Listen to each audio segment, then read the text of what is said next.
Well, welcome everybody to the Franklin Regional Council of Governments Council meeting for October 21st, 2021. It is 5:31 p.m. and I'll open the meeting. We'll start with a roll call vote. So to save time and because we don't have a financial vote tonight, Rebecca will be roll call and all votes on paper rather than using a voting calculator, which is a little more time consuming. Weighted vote percentages will be calculated later and in the minute. Yep. And so at this time, I just ask everybody to take their, turn their mute off at the moment. So when we call your name, we're not fumbling around looking for the mute button, and then we'll just do a roll call vote. So Rebecca, would you like to start? Yeah. Ash here. Bernardston. Here. Upland. Here. Vermont. Okay. Coleraine. Here. Conway. Here. Field. Here. Irving. Excuse me? Irving. Did you say Charlemont? Belmont, yes. I'm sorry, the voice is terrible here at this end. Charlemont is here. Excellent. Irving. Gill. Gil is here. Greenfield. Here. Holly. Heath. Here. Leverett. Here. Iden. Here. Monroe. Montague. New Salem. Northfield. Orange. Here. Rowe. Here. Shelburne is here. Tewksbury. Here. Sunderland. Here. Warwick. Wendell. You just joined. You Wendell. might not be organized yet. Okay. Whately. Here. Okay. I'm just going to ask, we missed a few. Let me just double check. Holly. Montague. Steve Ellis is just joining. Okay. New Salem. Northfield. Warwick. Alan here. Okay. And how about our regionally elected people? Bill Perlman. Here. Jay DePucchio. Here. And Julia Blythe. Here. Planning board member. Okay, we're way over the Great. 50% mark, so we're ready to roll. Wonderful. Montague is here now, if you missed me. Welcome, Steve. So next item is to adopt the minutes of July 15th, 2021. That'll be a roll call. If everyone has a chance to review the minutes, we'll vote those now.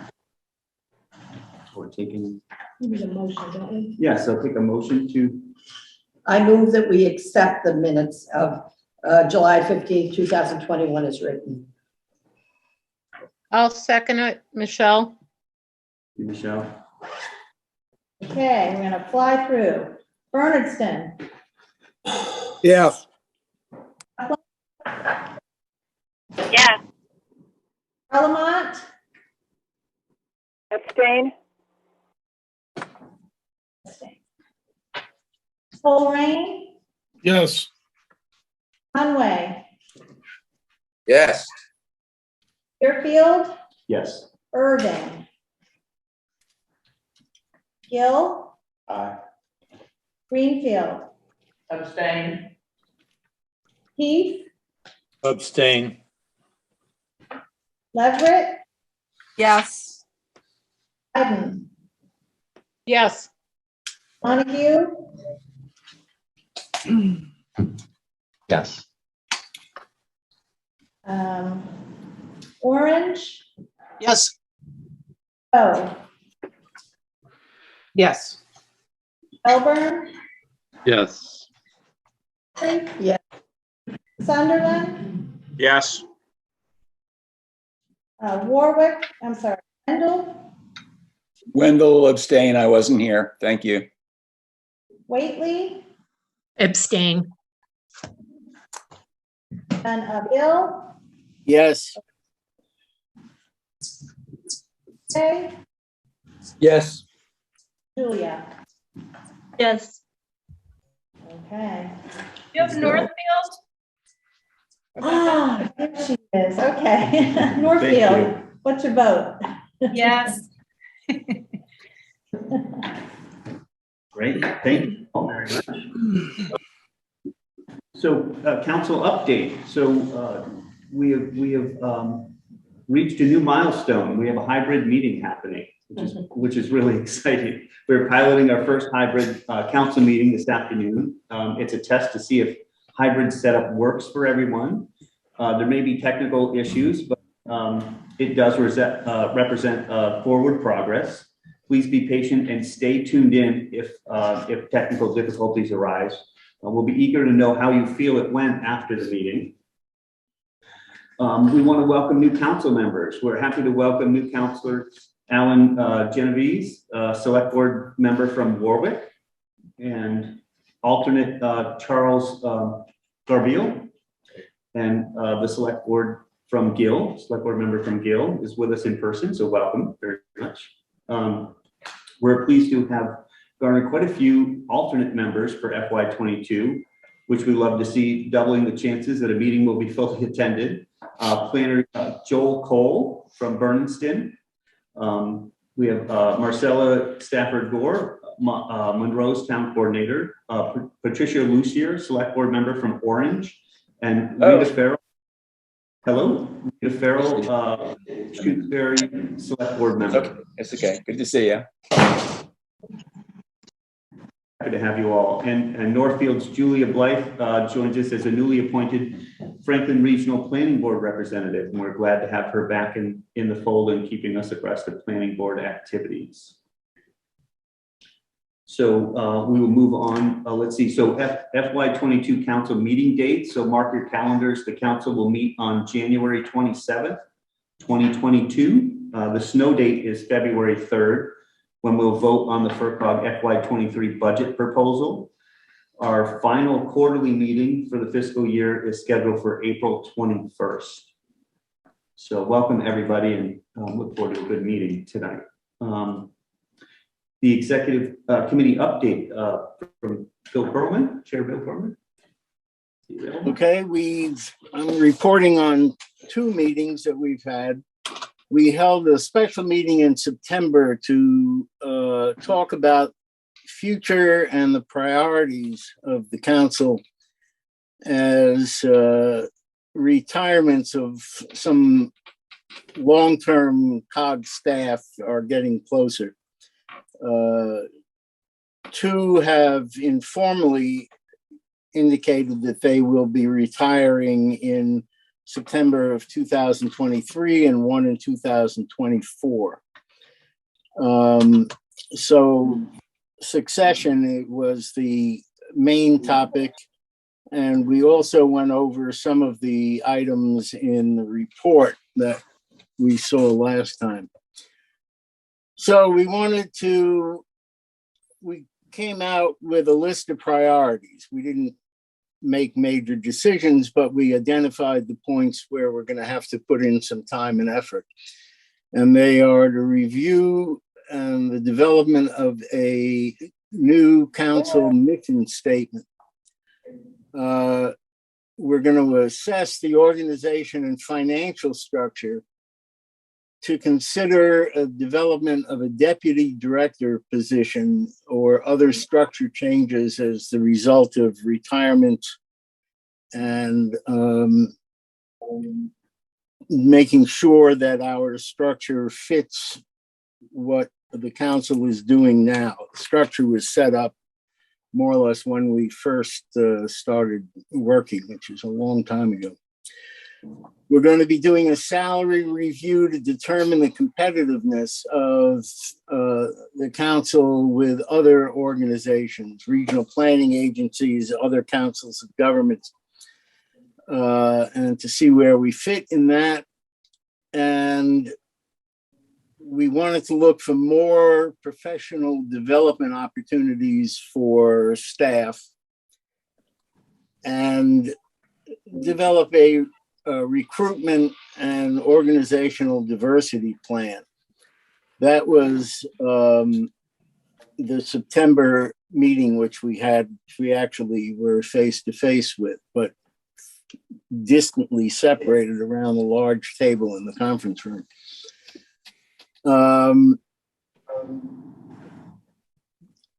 Any questions on that first meeting?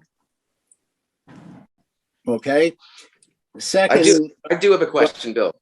Yeah. I do have a question, Bill. Phil Cantor from Conway, just about the competitive market pay raise that is, Yep. seems to be. So is there any chance that a survey could be done that would not result in a competitive market increase? well, it's possible, but it's unlikely considering the fact that from what we know now, other agencies are paying their staff significantly more than we are. But I mean, I think you'd probably agree that, you know, the say, for instance, the annual Franklin County Council of Government wage survey for all the towns, wage and benefit survey, that survey has enough data points in it that it will support any argument that is made to make a pay increase, to make a pay cut, or to keep the pay the same. Because, and it's going to be the same. It's going to be the same with whatever we're compared to, because cost of living is less, et cetera, et cetera. Whatever survey comes out, somebody can make a coherent, responsible argument that would say, based on the numbers that are gathered, that competitive increase shouldn't be a thing. It's not a thing in my town. Well, we're not comparing ourselves to towns. We are not a town. I know. We are a council of governments and a regional planning agency. And so we're comparing ourselves to other organizations that are similar to ours. And if we find out that other agencies are paying people significantly more than we are, then yes, we will likely make a recommendation for a pay increase.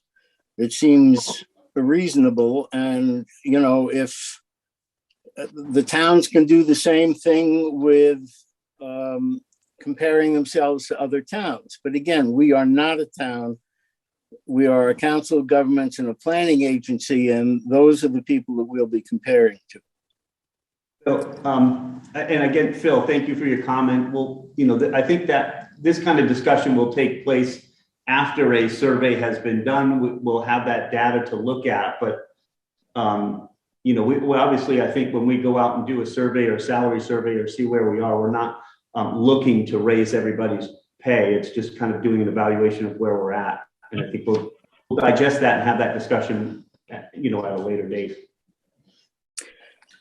We met again the next month, the most recent meeting, and we reorganized, and we welcomed Julia Blythe to the executive committee, who's representing the regional planning board. And again, Julia, welcome. We attempted to get her oriented to the executive committee, and I can tell you that it's not easy. I'm almost there.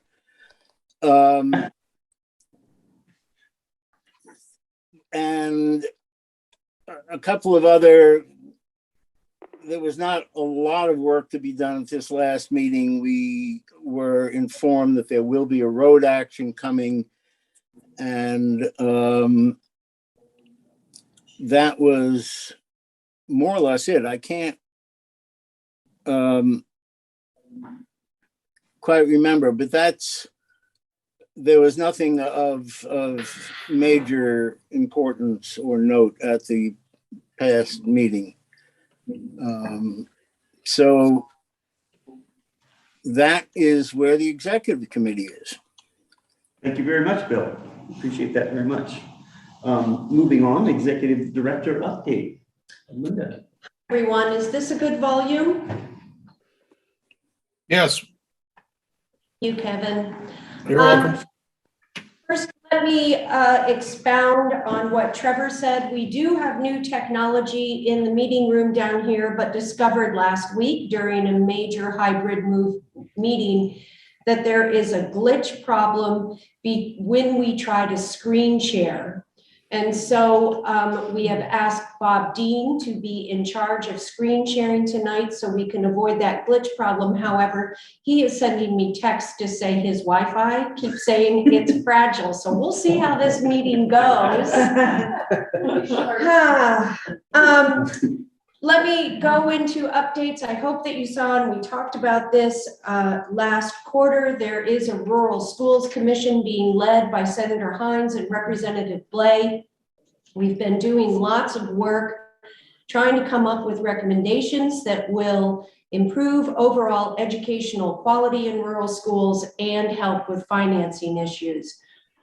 We expect to have the recommendations ready in November or December for final review by the full commission.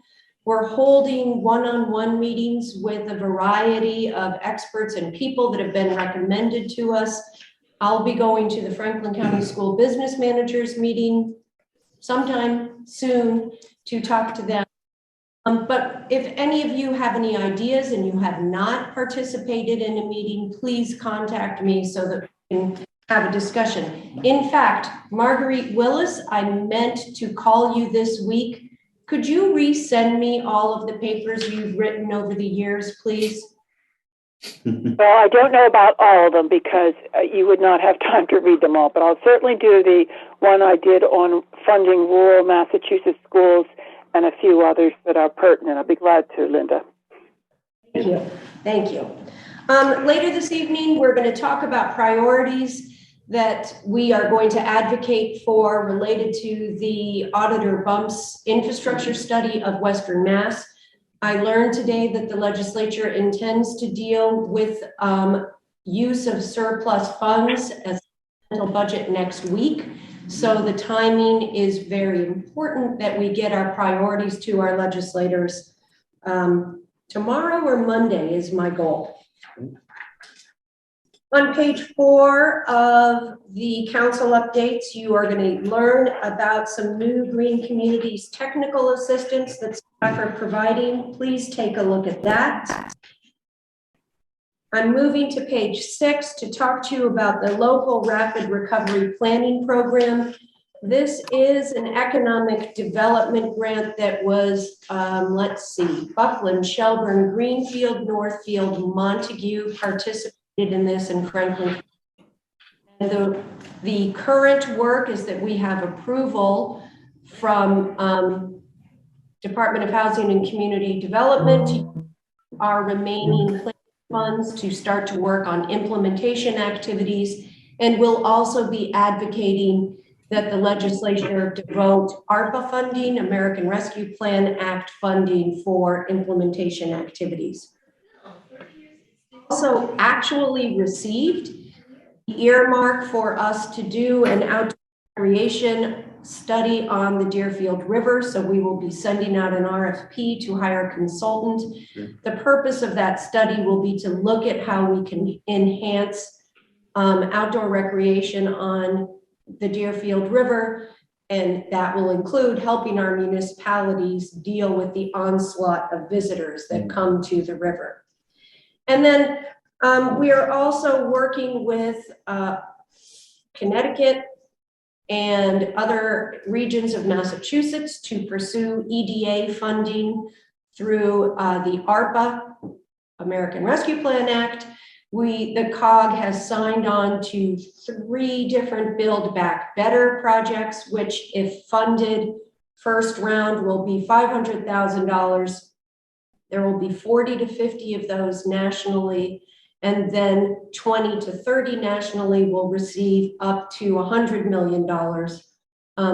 The proposals that the COG has supported are 2 different advanced manufacturing proposals, one coming out of Mass Robotics, one coming out of Connecticut, and a cybersecurity proposal to work on enhancement of all of our newly developed broadband in Franklin County. So we'll keep you up to date on that. Am I talking really? I feel like I'm No, talking you're- really fast. You're doing great. Okay, I'm slowing down. There's just so much to tell you. Yes. We have hired Ardent Decision Group to help us with a COVID after-action review. This after-action review will look at how the COG did during emergency response, but more importantly, look at how Franklin County did and how we worked as a region during COVID response. We're really pleased to have Ardent Decision Group interested and working with us. It is a group of retired military generals who did emergency response for things such as the Boston Marathon bombing, Katrina response, Tropical Storm Irene response, etc. And they were interested in looking at a rural region with decentralized form of government. So we are pleased to have them. I'll be sending out a letter telling you more about the project and how you can get involved in the next couple of weeks. Comir's transition, mostly good news. We have 95% of the radios in and programmed. We do have a battery problem with some of the Motorola units that we're aware of, but because of supply chain issues, our final orders for radios with Motorola are a bit delayed and the battery problem isn't fully resolved, but we are working with Motorola on that. 45% of our public service agencies are fully migrated over to Comir's, 33% partially migrated, and 22% have not migrated for a variety of reasons. We will keep FCECS up and running until we have a full paging solution. And we're going to have a thank you party to, where the Secretary of EOTS and will come out, and potentially the Lieutenant Governor and Governor are interested in coming out. What is in front of Jane Pierce? Is that your dog? Yeah. Okay, thank you. We'll have a thank you party sometime in November because that has been a very big project and they've been super responsive to our issues. FERC relicensing, good news, FERC relicensing activities have started up again. Bad news, the only activity that First Light is considering is recreational activities, and they currently are saying that erosion is not their responsibility and they are not causing it. And so we will be advocating as hard as we can related to FERC relicensing. Happy to talk more about that. Local officials workshops during the day on November 17th. Is Phoebe saying something we need to read? No, I'm just telling people how they can see you better. On November 17th, there will be the annual conference that is sponsored by the Mass Association of Regional Planning Agencies, the Division of Local Services, and the Lieutenant Governor. The focus will be ARPA. What's eligible? How do we spend the money? How do we report on expenditures, etc.? And then on November 18th, for those that go on the 17th, please write down your questions because on November 18th, the COG will hold a special meeting on the same topic that is more personal to Franklin County and Franklin County towns. And then let me tell you about some staff updates and changes. Hey, Mayor, we hired Keith Barnacle. Yeah. Keith Barnacle left at Greenfield as Greenfield's communications manager and has joined us to help us with economic development implementation. We have promoted Randy Crozier. He's now the Cooperative Public Health Service Program Manager. Mark Maloney, who has been with us, I think, 7 years or more, Most recently, in our emergency preparedness program, will be transitioning to become our first communications manager. And then we've hired 3 other people in CPHS, Maureen O'Reilly, Meg Ryan, and Kurt Schellenberg. And I still have a few moments. Do I Of course still? you do. Yep. Phoebe sent me a Teams message saying she'd like to talk about roosters. Yes. Why wouldn't we Why want to wouldn't do we? that? Who Phoebe, doesn't want to talk about COVID vaccines? I mostly just wanted to quickly suggest to people that you keep an eye on the Franklin County MA vaccine website, which you can also just find by always going to forcog.org, and it will be one of the first few things up there where we are keeping that updated in terms of who is eligible for what and where you can find it. I have been working closely today with our all of our healthcare providers to figure out who's planning to order child vaccines, and working with the state and local providers to make sure that we've actually got access to that, because the state has a desire to get just about every kid vaccinated who's eligible during the month of November. So really just wanted to say sharing that website should be helpful, and anything if people have questions, I'm happy to answer them. so Where's it the wasn't rooster? about Where's roosters? the Was that a rooster? typo? Boosters.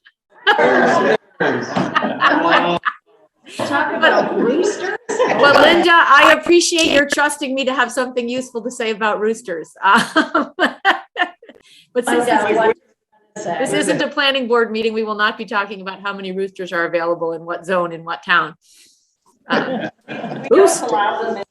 Well, we do have a planning board update coming up, so maybe there's something there Yeah. about roosters. Julia, it's all on you to talk about roosters. Welcome, Julia. We'll have a planning board update. All right. Right now, I don't have anything to say about roosters either.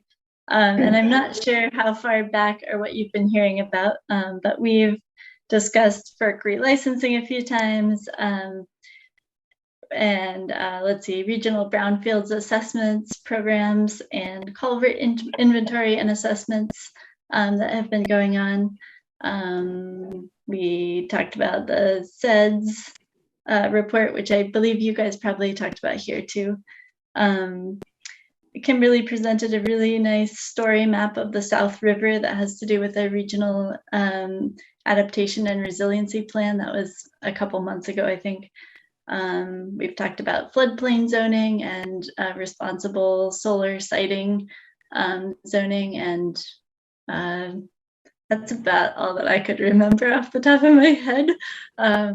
Anybody? Yeah. What else do you normally hear about? That's perfect. That's perfect. All right, great. Moving on to the financial committee update. Michelle? Yeah. Hello. As you recall, at our July meeting, we changed from a revolving account to a reserve fund for the insurance monies that were collected from the COVID clinics to be used for emergencies in the future. This account is now set up in the fiscal accounts of the organization. And we are more than halfway through the collection of these insurance payments, with approximately $61,700 through September. Original estimates were overly optimistic for this. I don't know if Claire could elaborate if anyone has questions on that more. The definition for emergency spending went before the council in July, but because of the COVID after action report currently underway, we would like to wait for a better understanding of total reimbursements. And a revised second rendering will be presented in January. I hope everyone looked at the fiscal review report that came in your packets. Anyone have any questions about that? We reviewed it and updated dates. And just wanted to share with you, any questions you may have. Claire, do you want Bob to try to put up the? Okay, we have slides to go through the fiscal review under the assumption that not everyone memorized it. Did you already give Yes. screen sharing to Bob? Yes. All right, Bob, hope you have a good Wi-Fi connection. Here we go. You do. All right. Okay. Can you see it? We can. Yes. Okay, so I had to find the right place in the room for that owl to know where I am. Here, Claire? We can hear her. Hear me? Okay. Okay. Yep. I'll try not to stand too close to anybody. See if that. There we go. There she is. Okay. So the fiscal review is a report that looks like this. It was attached to your. Looks like. Where's the camera? Yep. Nice kayak shot. Yeah, nice kayak shot, courtesy of Kimberly, which is great. I will walk through some of this, just in case you haven't had time to look at it, and point out things that are important in our financial history and the short-term future. On page 1, you'll see the schedule of how FY23 budget proposal will be developed. I want to reiterate that all are welcome at all meetings, or you can send inputs directly to me, finance@fercog.org. This schedule details a series of meetings and budgets that will lead up to our new budget. Series of meetings and documents that will lead up to our new budget. The first thing we do in the fiscal review is look back. In FY21, FERCog oversight 12.6 million in funds. This is really a very big jump from last year. 2.9 million of this is the project, which is a nearly, $2.9 million equipment purchase and pass through to all of our users throughout the county. Other big increases came through state and federal funding of pandemic response through both emergency preparedness and public health programs. The council oversees approximately 37% of this, at least using FY higher than that. But in FY21, it was 37% of the council total. Orange line across the graph defines those FERCog revenues under the council review, and demonstrates a very stable composition of our funding sources. The variability above the line is the result of changing grant and contract volume. As I said, FY21 is quite an exception, and we expect FY22 to return back to our historical norm. Hysterical norm. Under $10 million.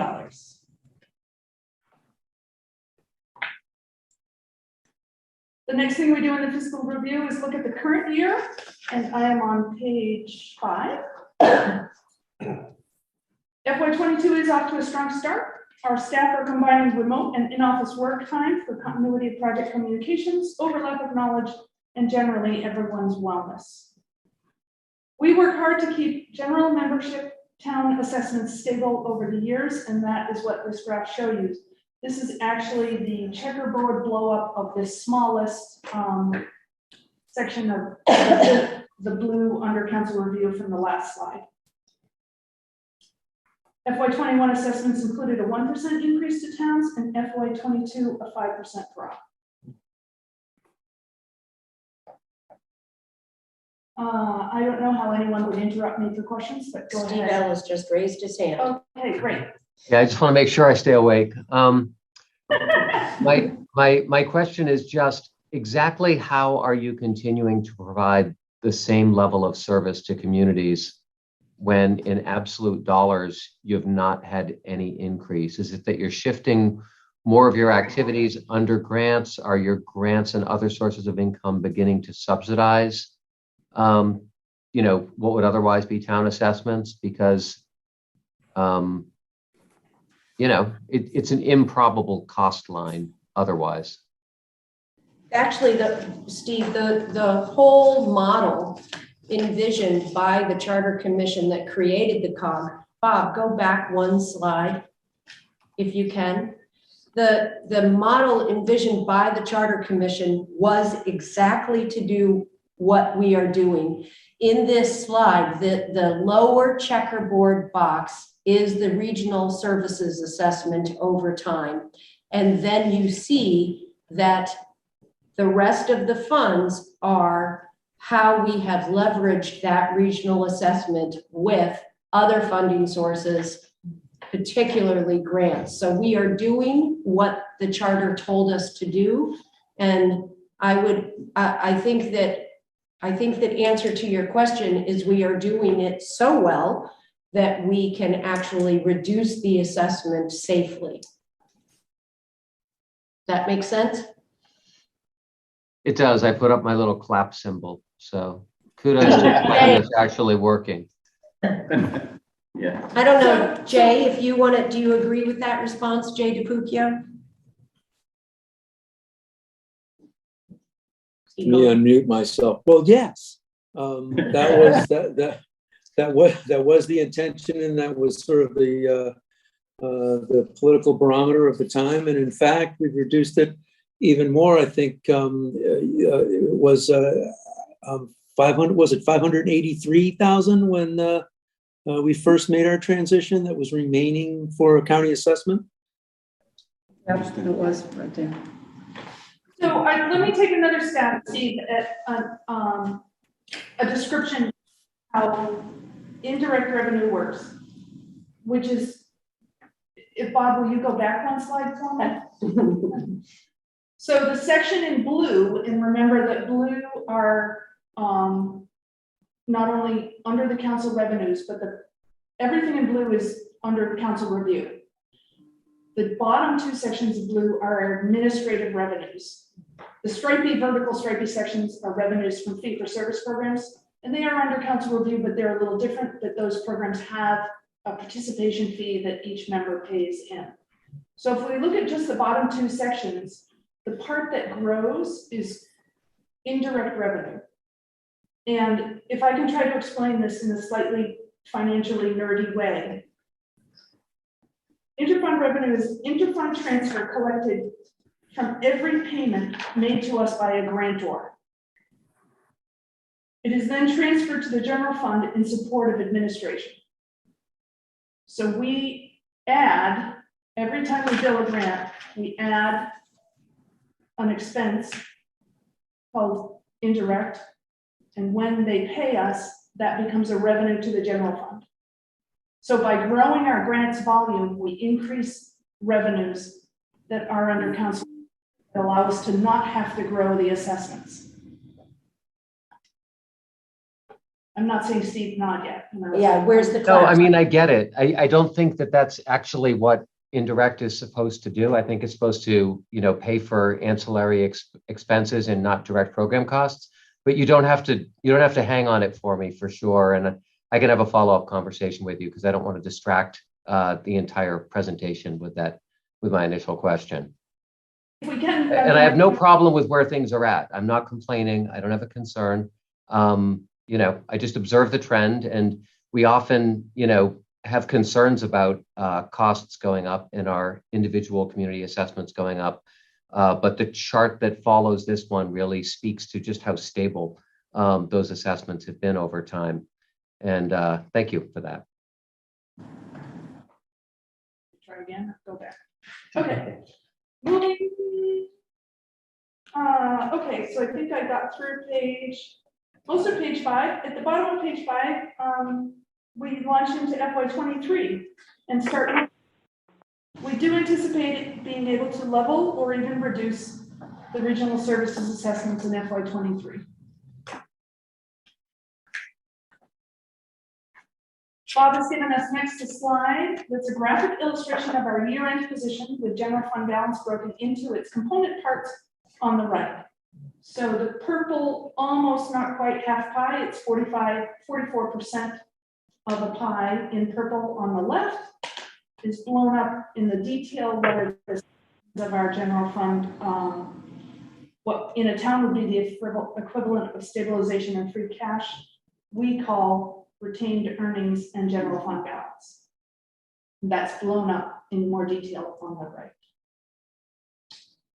Our total ending balance was $3,025,793. That does exclude our OPEB fund, which we talk about separately because it has a separate and dedicated purpose. Again, scanning for questions. Somebody raises their hand, does it pop them to the front screen? Yep. It does. Great. That's probably all we need of the screen share, Bob, for a little while. Moving forward, we can begin a walkthrough of the various expense and spending sections of the council budget. General fund administration. Table 1 summarizes all expenses by section that follow. And then the bottom half of table 1 summarizes all of our general funds.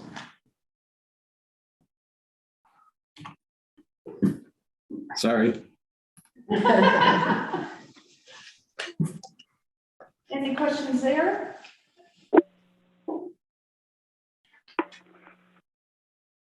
On page 8, the executive committee budget is summarized. The executive committee performs the executive powers of the council, including all overall administrative, fiscal, advocacy, and policy oversight of the organization.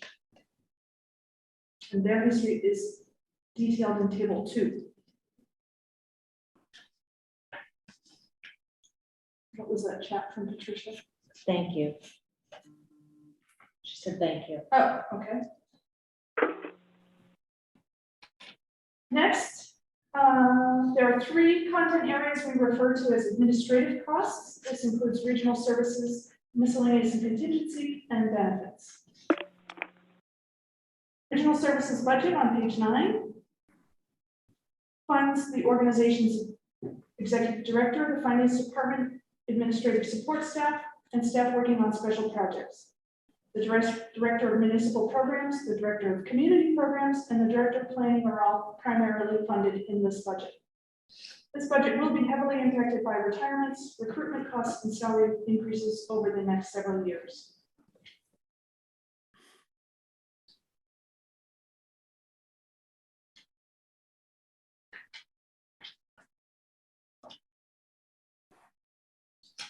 The second content area in administration is miscellaneous contingency, which covers agency-wide expenses such as legal costs, insurance costs, and reserve accounts for unexpected expenditures.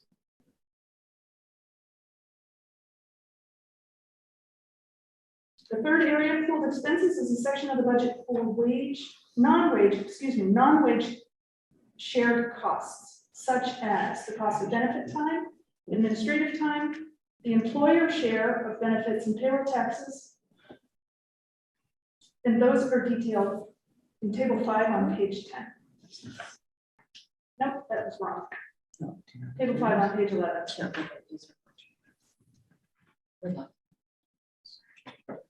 Moving along. Yep.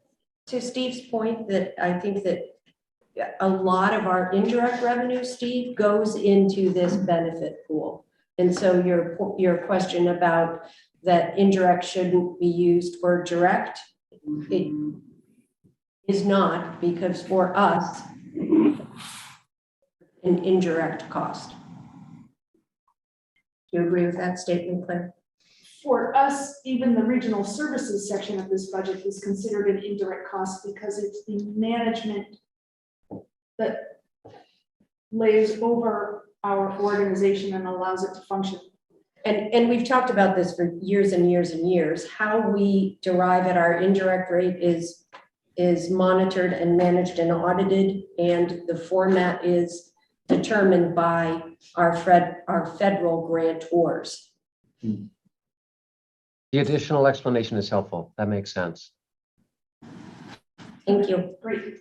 Did he give us an applaud? We'll become like Pavlov's dogs. Yeah. So thanks, Steve. If we're ready to move along, the planning department which is the regional planning agency for the 26 towns in Franklin County. Those administrative expenses are pooled in another little section of the budget called planning administration. This simplifies sharing of expenses for shared resources for costs such as IT, facility rental, copier maintenance, supplies, and postage. The department currently has 14 active grants and contracts. I am flipping to page 12. Finally, the review of our general fund ends with the statutory budget, which covers the cost of retiree health insurance and long-term disability benefits of longtime county, former county and FERCog retirees. Due to the fixed number of participants, this budget will rise only as a result of insurance premium increases. And we've been very lucky to not have many of those in my time here anyway, which is 3 years. The next section, beginning on page 13, introduces the second major element of the council fiscal responsibility, and that is the municipal fee-for-service programs. In no particular meaning or order, we start with the collective purchasing program, which assists towns with procurement expertise by grouping many small purchases into group contracts for pricing and administrative savings.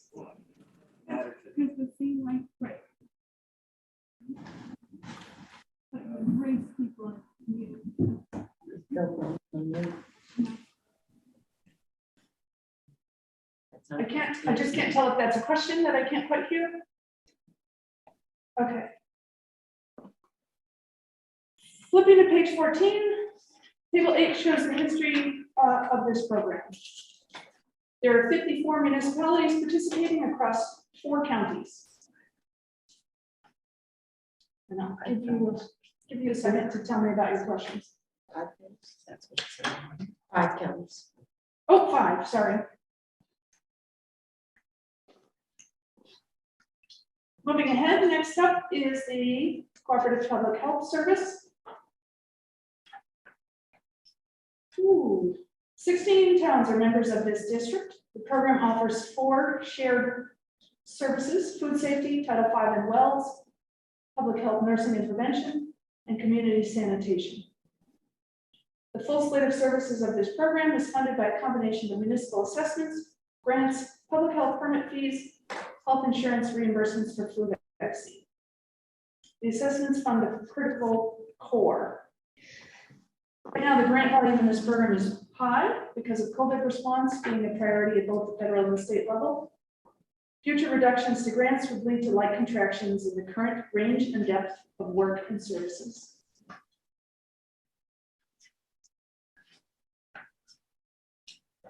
I am flipping to page 16. The county program is summarized here. There are currently 12 participating towns. The program employs a mix of full and part-time staff, which translate to 2.3 full-time equivalents.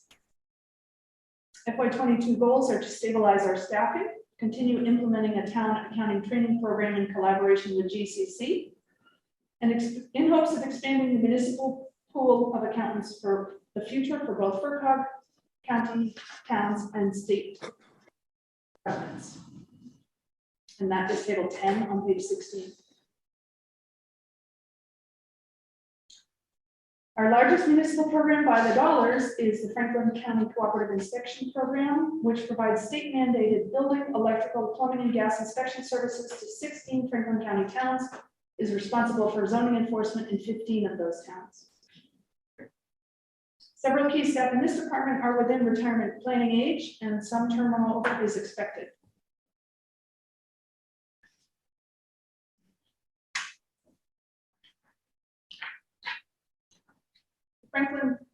Next up is the Franklin County Emergency Communication System, which is a critical infrastructure first responders rely on to communicate with dispatchers and other on-site responders. History of spending in this program is in the table 12 on page 18. As Linda summarized in her executive director updates, we continue to work with the Executive Office of Technology Services and Security to upgrade and expand this system and migrate it to the system known as Comiers. Because there are never enough acronyms. That's right.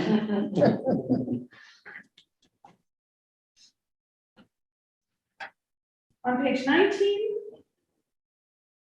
new to the council program, as Michelle alluded to in the Finance Committee review, is the Regional Emergency Response Program. In direct result of the pandemic that began in March of 2020, the emergency approval of vaccines in December of 2020, FERCog found itself in a position to participate in a significant way to vaccinate the residents of Franklin County. The summary of our spending is in table 13 on page 19. With approval of the Executive and Finance Committees, work began in December 2020. The council approved funding in April of 21 with a budget appropriation of up to $200,000. In July and October of 21, at sequential council meetings, the creation of a regional emergency reserve program and fund was approved to account for any resulting surplus revenues of this effort, with such funds maintained by FERCog to provide services as needed in a future emergency in our region.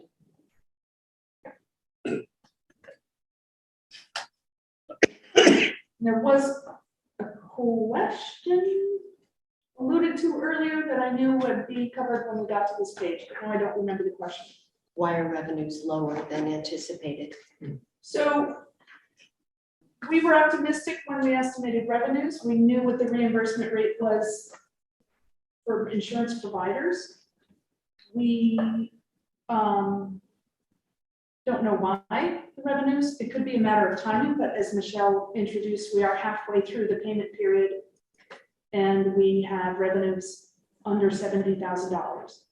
So it could be that payments are going to be skewed towards the end when clinic volumes were higher in April than they were in March. It could be that the insurance information, which if you pull out your own insurance card is somewhere between 8 and 10 digits long, then they were typed into systems very rapidly in slightly difficult to manage situations like through car windows or in the cold. So it's possible that our billing information is not accurate enough to have a high collection rate. It's also possible we had a higher rate of uninsured than we originally estimated. I used a 10% uninsured rate for Franklin County, but it's possible the people who came to our clinics were less insured than the countywide average. So are we gonna not just wait and see what happens, or do we have a task force looking at, because we were expecting significantly more money than that. And I don't know what the timing is when we would address, obviously with ambulance and stuff, doing the EMS service, you have a certain amount of people that pay, you kind of know what that percentage is. And we thought we did pretty good tracking everybody, putting them into the electronic systems and being able to track their insurance. Will we be looking at that at some point to try and recoup some of that money? I know it's staff time, it's, how much do you spend to get back? And we have a billing service that is not provided for that kind of follow-up. Right. So I don't know that that is time well spent, because that's not the way we interact with the UMass School of Public Health to be our billing service. So I don't know that we have the tools to develop a recovery plan. We jumped in and we did this with the council approval of up to $200,000. We did not spend that much. Clinics were paid for with last year's revenues. Yeah. So anything collected creates this future emergency reserve that may just be where we leave it, and we will then go forward with as big as that fund gets. Do you know when the cutoff is? Like when we'll find out, like we've surpassed anybody's ability to? The billing told us that they would collect for vaccinations that happened between January 1st and June 30th. They would collect from July 1st to December 30th, which is why I say we're halfway through the period. Okay. All right, thank you.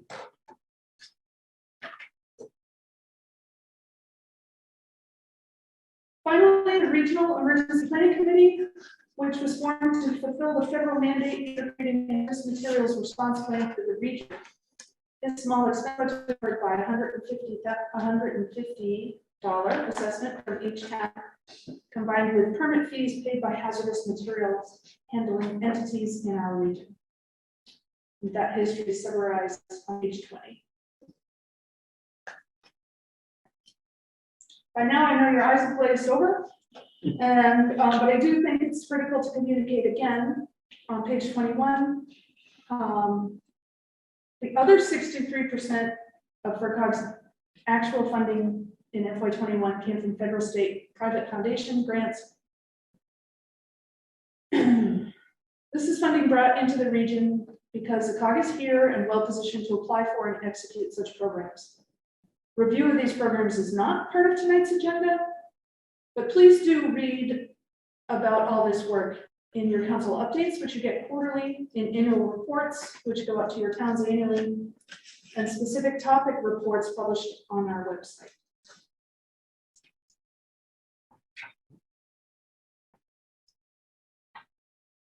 And that is the end of my prepared remarks. Thanks to Mark Maloney for his layout and editing of this report. Kimberly, as I said, for the cover photo. The Lindas, as I call them, the Lindas helped a lot with the content and editing. And the finance and executive committees that are the extension of our finance department indirectly. Any other questions at this point? And if they come to you over the next days or weeks, you can always email finance@frcog.org. Thank you. Thanks, Claire. Thank you very much. Very helpful. So moving along, we've got a personnel committee update. Bill Perlman again. Welcome.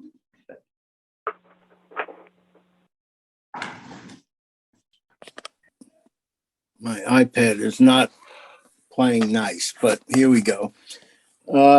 Yes, the personnel committee is submitting for the second reading, I believe, the addition, actually the substitution of part of our paid holidays.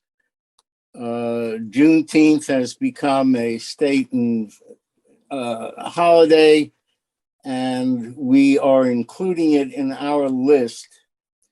And what we are taking out so that we don't increase the number of paid holidays is Patriots Day, which is more important to Boston people than it is ours. And so that is the change. Still some wording that if holidays fall on a Saturday, they'll be observed on Friday. Sunday will be observed on Monday. And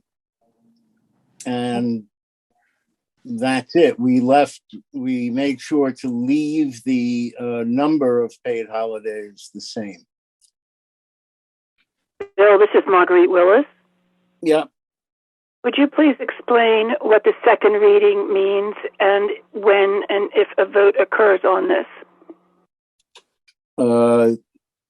Our bylaws require that we present this twice to the council. And we did, I believe, the first time at our last meeting, and now, and then we would take into account any comments or whatever we got, and now it's coming up to the second reading. So this is the second submission to the council. And yes, I do believe that we, Linda, correct me if I'm wrong, but I do believe that we need a vote at this point to accept the changes in the personnel policy, which has been accepted by the personnel committee. So that vote will be tonight? Yes. Thank you. That vote could very easily be right now. Are there any other questions on the the holidays and vacations.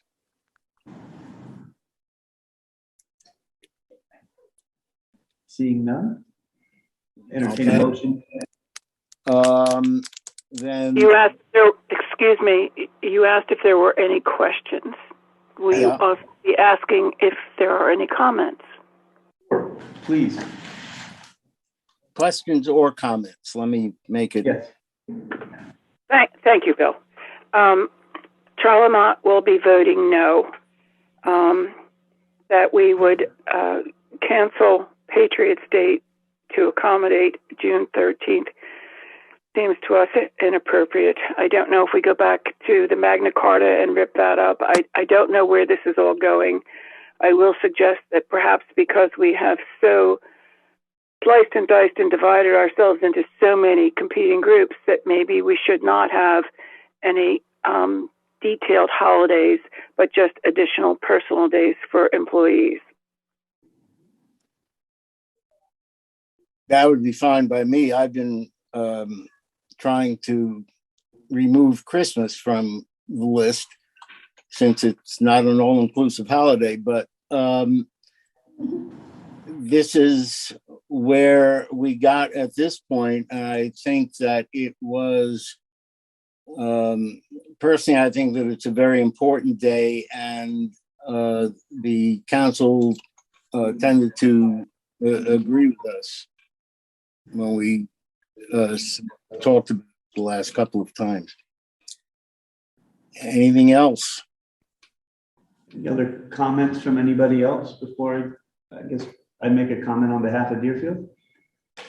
So yeah, just on behalf of Conway, I'll just say I thought this is a good solution to this issue, and it's well done, and it's a good trade-off. Patriots Day, of course, is the Massachusetts only holiday, and it's good to swap that out for a national holiday. So it's good. Well done. Thank you. Seeing no other hands up, I would just state, I think it's oh, we do have a hand up. Stephen. Sure. So I'm going to be making an entirely apolitical vote on this, not weighing the relative merit of one of these days relative to another, because honestly, I am not a chief executive officer of my organization, and I don't want to vote for it in that fashion. What I see is an exchange of days that results in a net sort of maintenance of total vacation days, if I'm understanding it correctly. And I'm going to vote for it on behalf of Montague on that basis, with no sense of the specifics of the politics behind it. We were very cognizant of the point that the council was in definite opposition to increasing the number of holidays. So we didn't just add it, we maintained the number. So this is Trevor from Deerfield. In our annual meeting this spring, we have in Deerfield added this as a holiday, and we felt it was an important day of service, so people can reflect and serve their community in any way they choose. So I feel like we should also support it here. Thank you. Any other comments or questions? If not, I'll entertain a motion.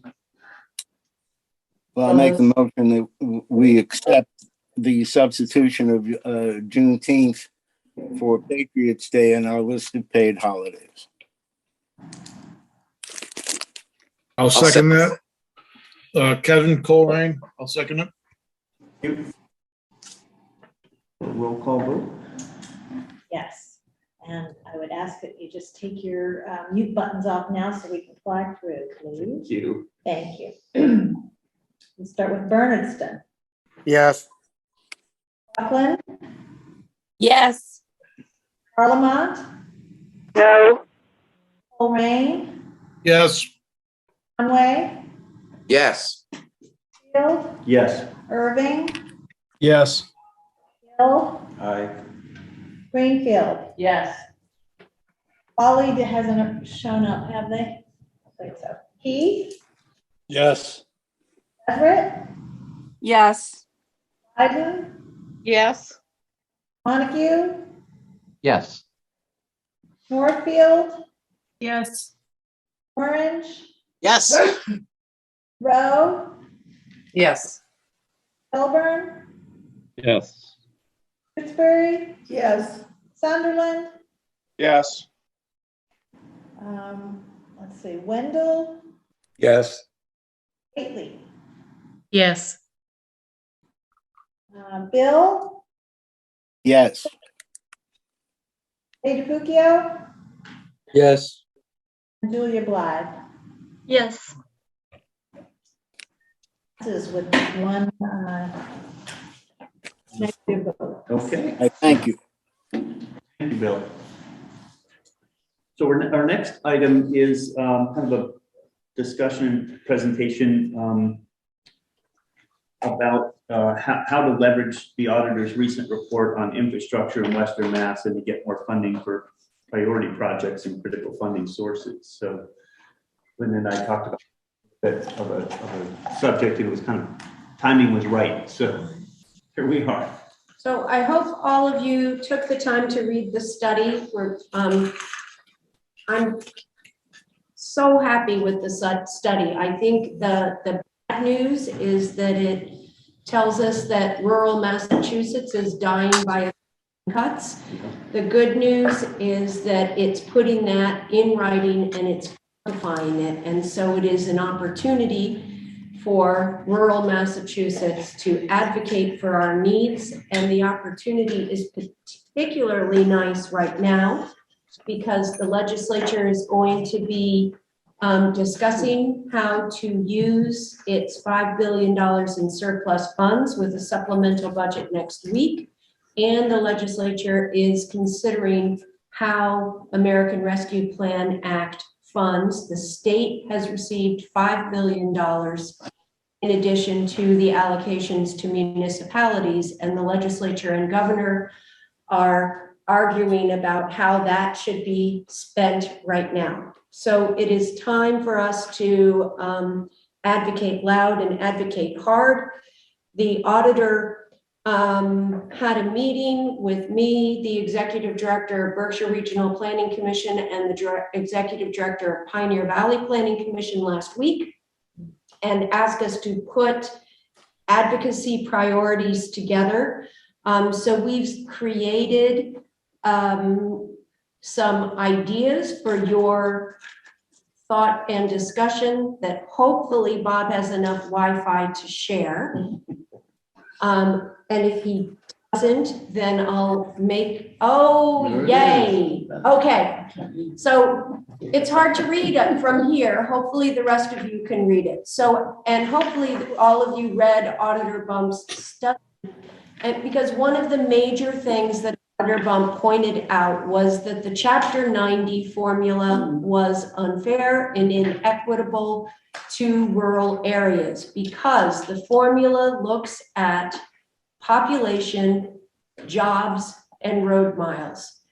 And it considers those in a way that results in Suffolk County, that has a population of about 800,000, getting more than $11,000 per road mile. And the 4 Western Mass communities that about 800,000 people. In Franklin County, we receive about $4,000 per square mile. And so the inequity of that being documented is so extreme. And so we think this is an opportunity to change the Chapter 90 formula. So here's the first 3 priority recommendations we've come up with that we'd like to discuss. Excuse me, Linda, the people here do have a copy of this also. Yes. Oh, read it. In the back of your packet. So the first thing, I'm sure you all know, the Chapter 90 allocation is about $200 million a year. That's been true since, how long, Bob? 2005, 2012? Yeah. Fiscal year 12, 2012. 1 year it went up, but it has stayed at about 200 million. The MMA has long advocated that that be increased to at least 300 million, which would be our suggested first priority recommendation, that it is brought up to $300 million per year, and that it's indexed to match inflation so that we don't go 19 years, no increase. Linda, may I say something? Sure. Linda, this is Marguerite Willis. That's all fine and good, but if we don't emphasize, yes, you want additional monies, but if you don't tie it into the demographics, we will again be on the short stick. The most amazing thing about that is our chapter 90 money has been declining because we have a declining enrollment, a declining population and enrollment.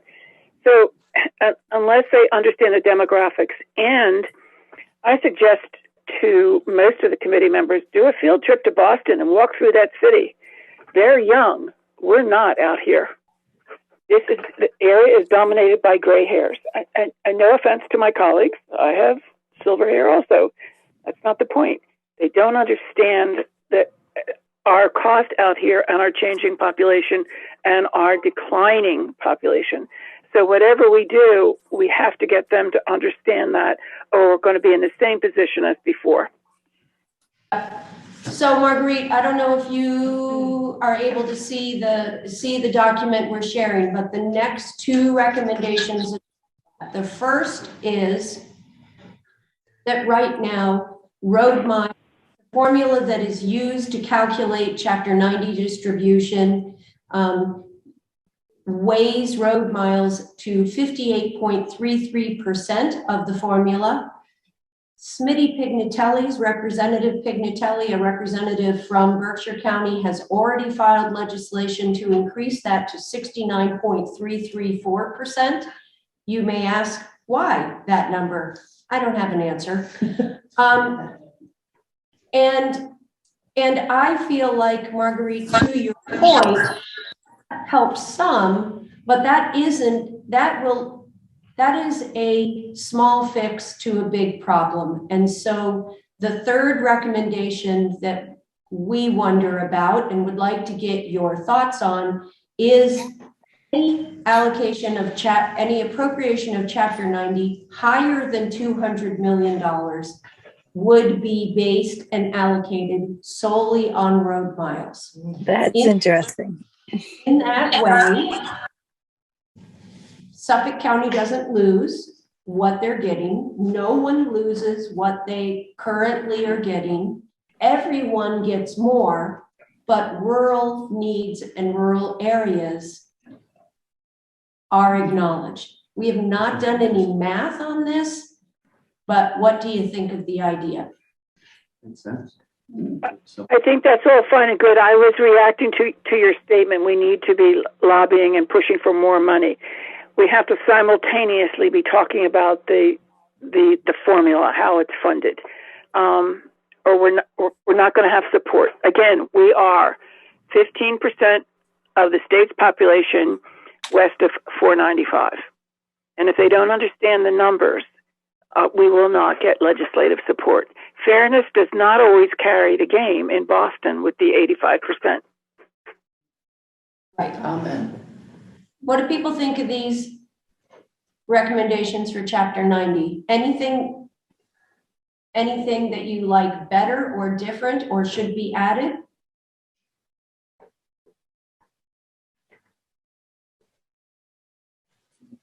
Did you get any feedback from your meeting with the auditor on this idea to calculate any amount over 200 million solely on road miles?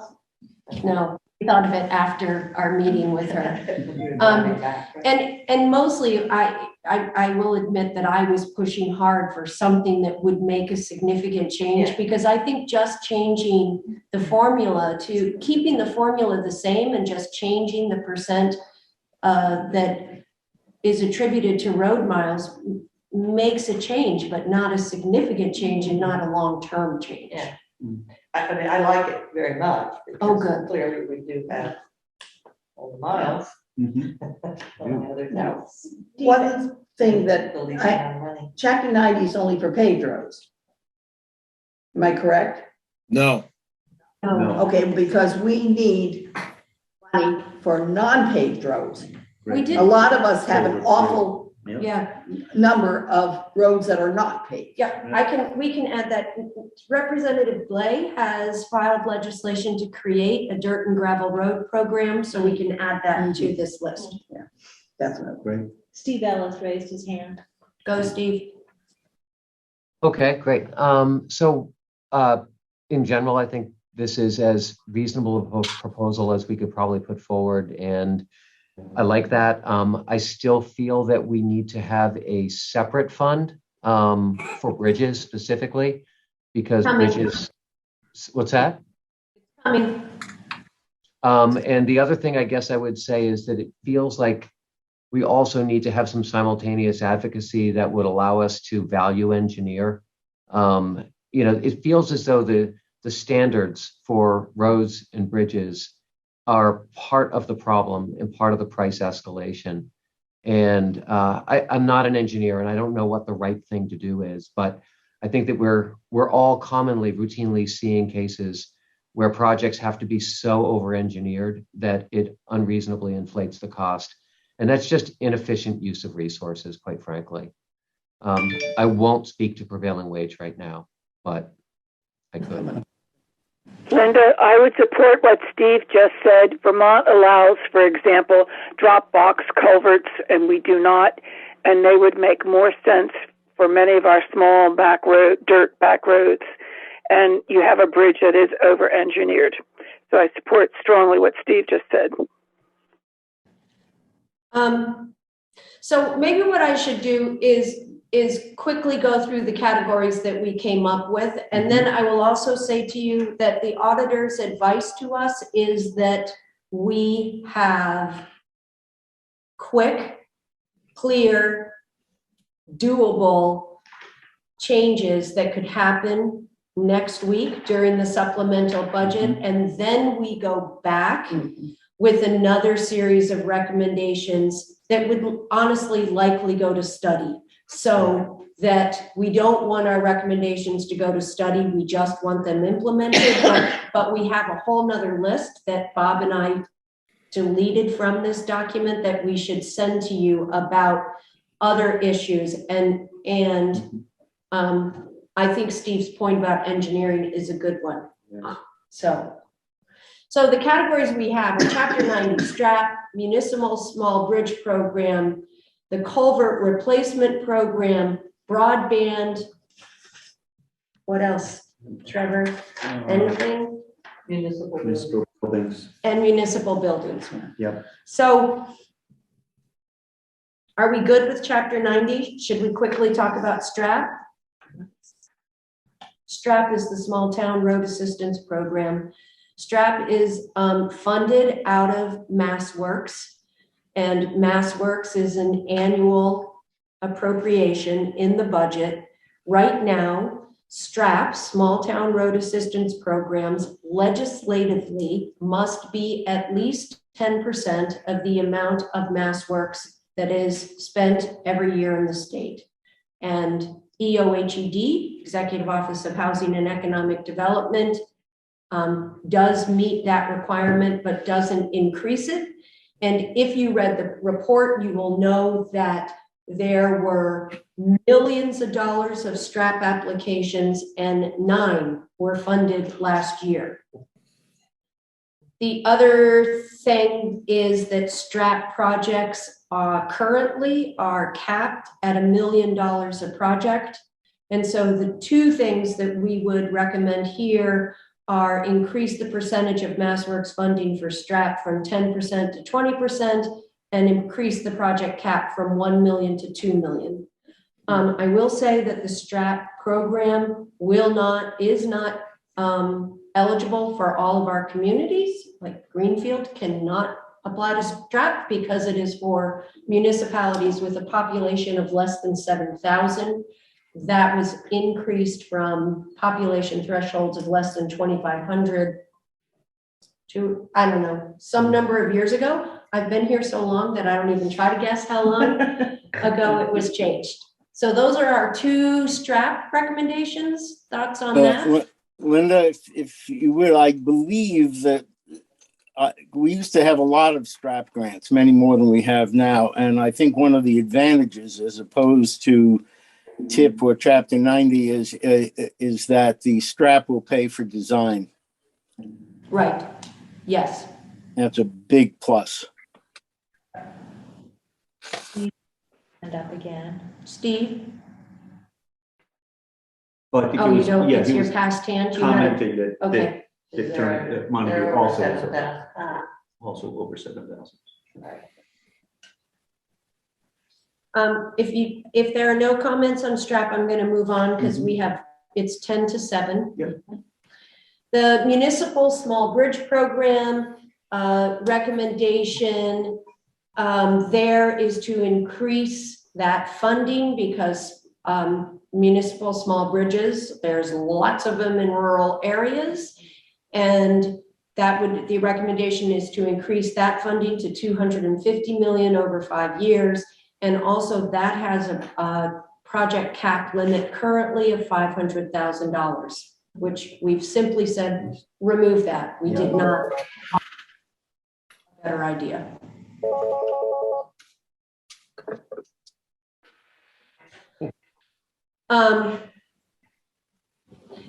And here, Steve and Marguerite, is one of the things we had, whether we consider it a top priority or a secondary priority, is the idea of having MassDOT create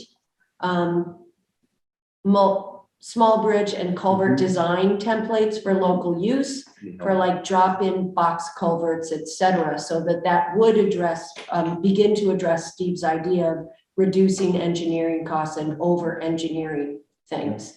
Would you all put that as a priority or as a secondary priority? Priority. I think Top? Yep. Yeah. Okay. Yeah. Top. Okay. The Department of Energy.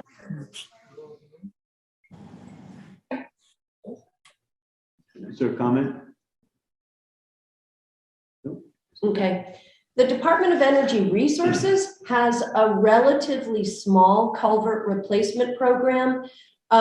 We need to get a little bit more information on this. We thought it was at about $800,000 a year, and then we found that it seems to go up and down from year to year, and we don't know why. So we have simply said, increase the funding, and we'll get more information on if we should get more specific on that. And again, here, Steve is addressing your idea that one thing that we were thinking is to create an engineering and technical assistance grant program to help municipalities with engineering and design of road and bridge projects. Top priority, or advocate for that after the supplemental? I don't know if everything can be a top priority, Linda. So I'm going to leave some judgment to other people, including you, as you're bringing this forward. But clearly, I think if you don't have things designed, then you've got nothing in the hopper when that moment comes, and you've got an opportunity to get money to apply to it. So, it feels like it's an imperative, but everything can't be the highest priority if that's. Linda, I have a question. Did you say that's under energy? That last amount of money for small bridges? It's actually the Division of Ecological Restoration. All right, thank you. Okay. It's under the Fish and Wildlife umbrella. Thank you. Because there are two acronyms of this with the same letter. Too many acronyms. Yes. So our final idea for transportation and road changes is actually to support some legislation that Senator Comerford has already filed, which is basically to remove non-rural bias from grant awards, basically making it that rural areas are as eligible for all grants as urban and suburban areas. Wonderful. Yes. Okay. Moving on to broadband, the top priority that, why not, is relieve all municipal debt. And that would be for all last mile projects pursued by municipalities. Okay? Number Amen one. from Charlemont.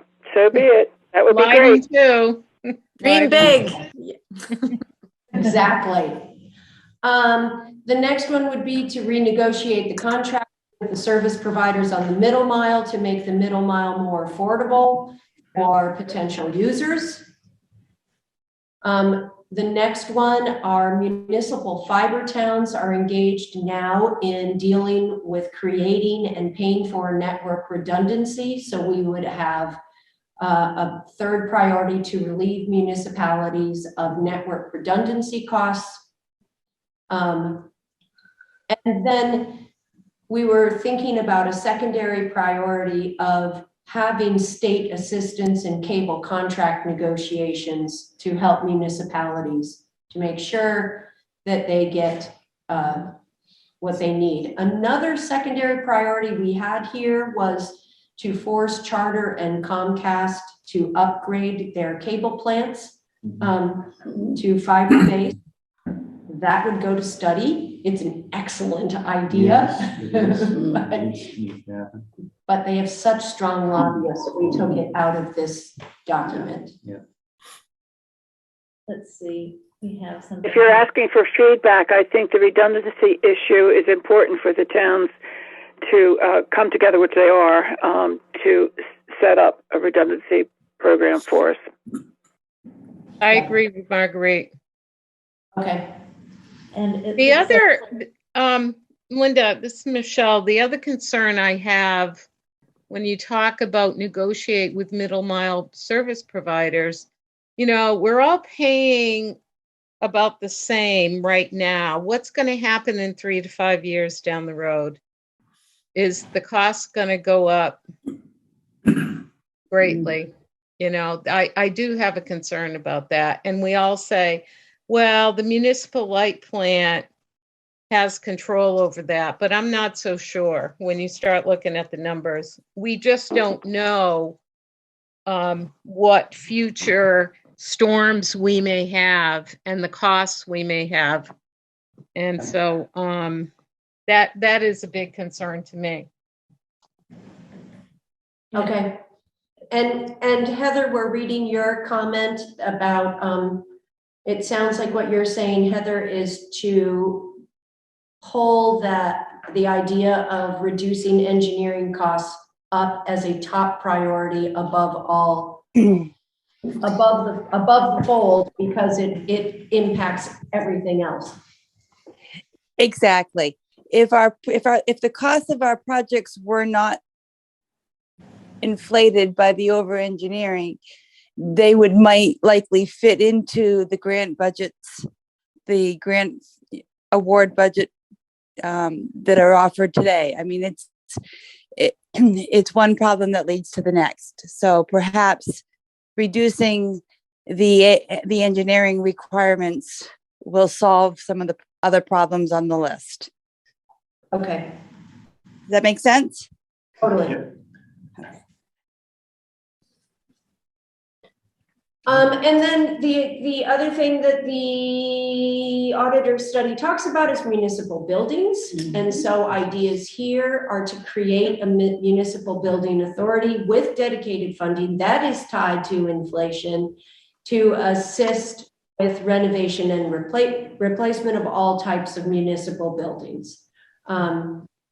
And to provide this was actually came from Berkshire County and is pretty interesting, to provide design templates for certain town buildings like a 3-bay fire department, a fire station, or a senior center, or something else that there would, it's almost, I'm like shopping out of the Yeah. Sears catalog. Yeah. And everyone said, Bingo. yes, like shopping out of the Sears catalog. This is so important. I think the municipal Yeah. buildings is such a huge Yeah. issue for rural areas. Everybody's building is old and It's doesn't huge. function and, But one of the problems is we are going to have to specify in here that there's some specific cut for the rurals, because we know from experience with library applications and school applications, we don't get it. No, Right. Yeah, I pushed this one hard. Yes. From the get-go. And the meeting I was on with the auditor and her staff had fire department personnel from all over, particularly on the Cape as well. And some of the descriptions of the fire departments around here, because one of the men travels a lot for that very reason, just to see what the issues are in rural fire stations, were shocking to me, really. I mean, clearly we need, and we've benefited greatly from the school building here in Greenfield, from the school building and from the library building fund. There's no question about that. But I mean, I'm in a city hall that can't even accommodate most of the people that it ought to, that are there now, because that's where they belong. Yeah. And I can't go to my budget, city council anytime soon and say, now we need an addition onto the city hall. Right. We're already, we need a police station really badly for a city the size of Greenfield. Sure. So this one to me is first and foremost. It's all important, and I like all of your priorities, but that building fund, and it was the dedicated stream that was brought up as the potential sticking point. And I'm looking at all this ARPA money and the surplus and saying, oh, you've got the money. Oh, yeah. You've got the money. It can be used now. Yep. So just do it. Yep.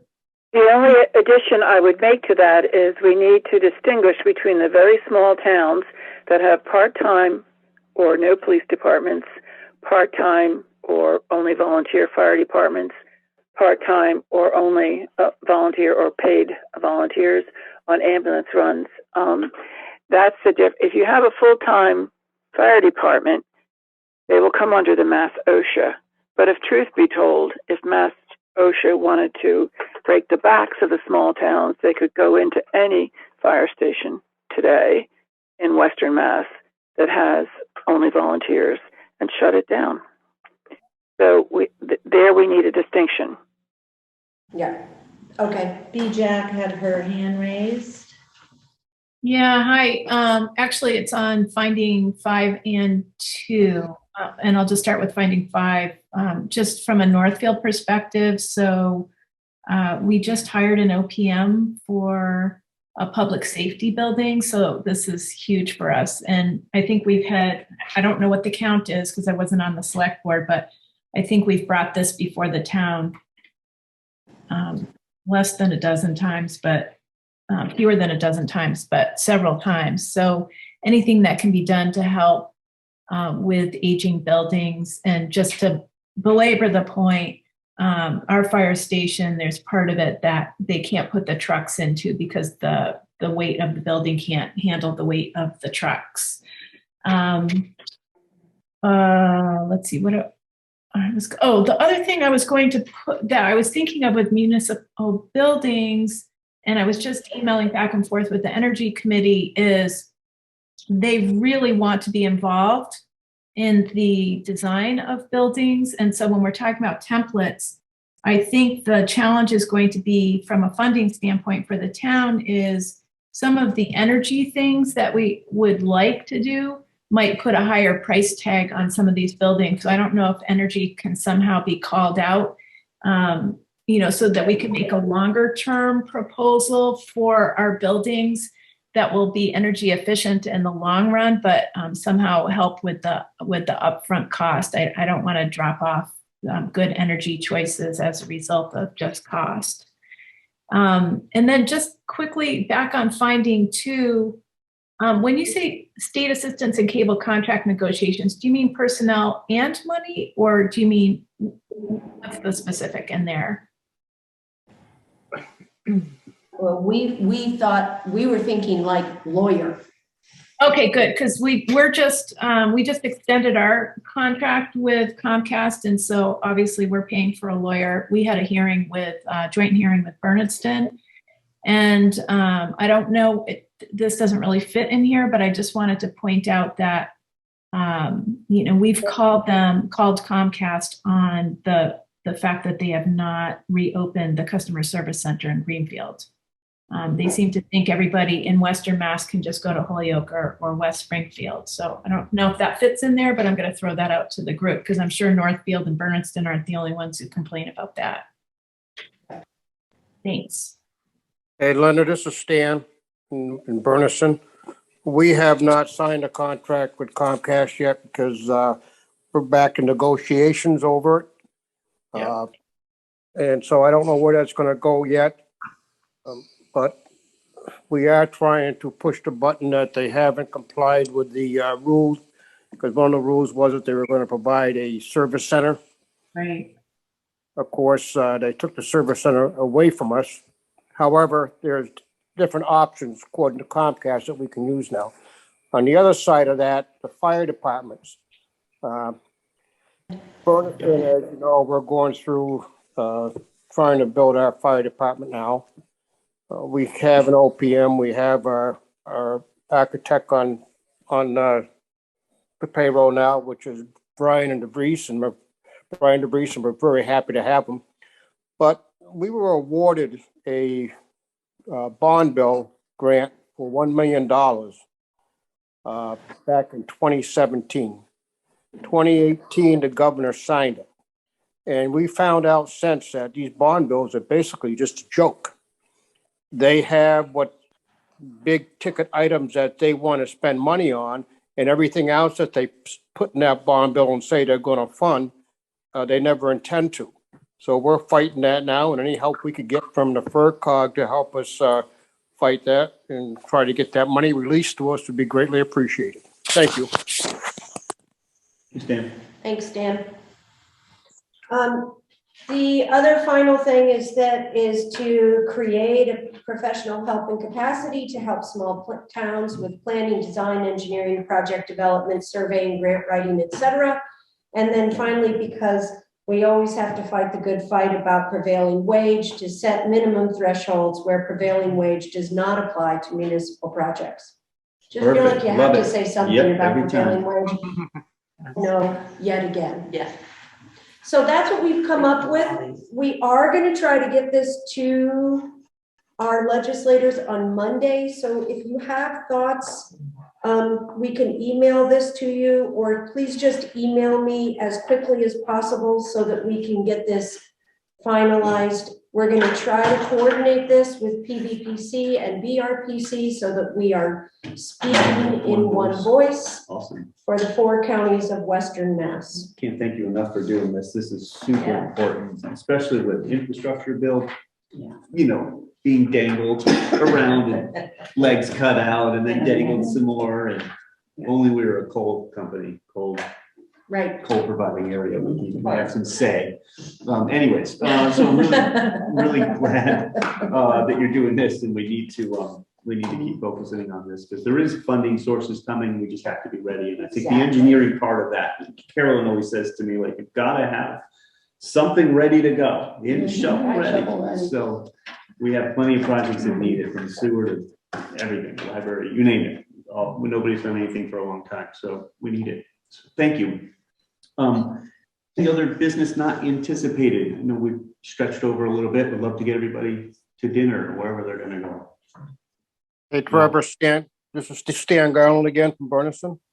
I just want to put a thank you out to the director, Linda, for contracting with us and allowing Andrea Wood to work with us on putting out an RFQ for our OPM for our fire department project. She was very helpful.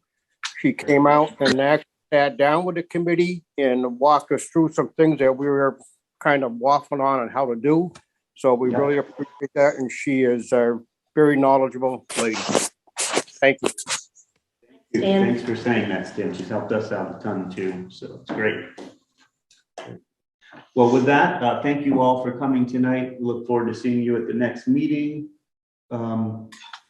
Adjourn.